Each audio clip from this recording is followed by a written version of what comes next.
12 जनवरी 1863 को कोलकाता के एक कायस्थ परिवार में एक नन्हे से बालक का जन्म हुआ। पिता बालक के तेजस्वी मुख को देखकर बोल पड़े, यह तो बड़ा होकर मेरी ही जैसा एक नामी वकील बनेगा, और बालक का नाम रखा नरेंद्र नाथ दत्त। सभी लोग इस बालक को प्यार से नरेन कह के बुलाने लगे।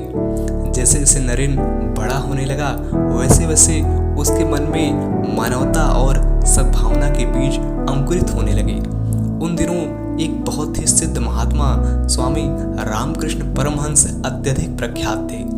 नरेन ने जब स्वामी जी के बारे में सुना तो उनके मन में स्वामी जी से मिलने की लालसा जागृत हुई। कुछ समय पश्चात नरेन ने स्वामी जी से मिलकर दीक्षा ली और अपना पूरा जीवन भारत के कल्याण हेतु और स्वामी रामकृष्ण परमहंस के चरणों में समर्पित कर दिया। तत्पश्चात गुरुदेव रामकृष्ण परमहंस ने नरेन को एक नया नाम प्रदान किया, विवेकानंद।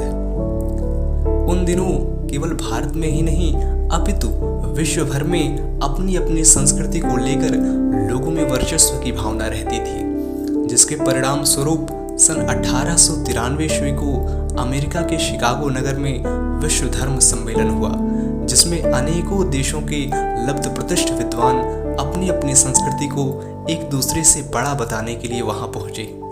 इस विश्व धर्म सम्मेलन में हमारे स्वामी जी भी भारत के महानतम संस्कृति का यशगान करने के लिए पहुंचे।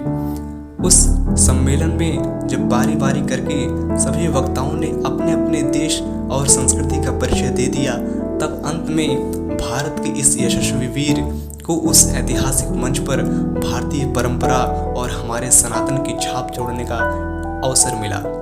उन्होंने अपने वक्तव्य के शुरुआत में कहा, मेरे अमेरिका के प्यारे भाई और बहनों, sisters and brothers of America.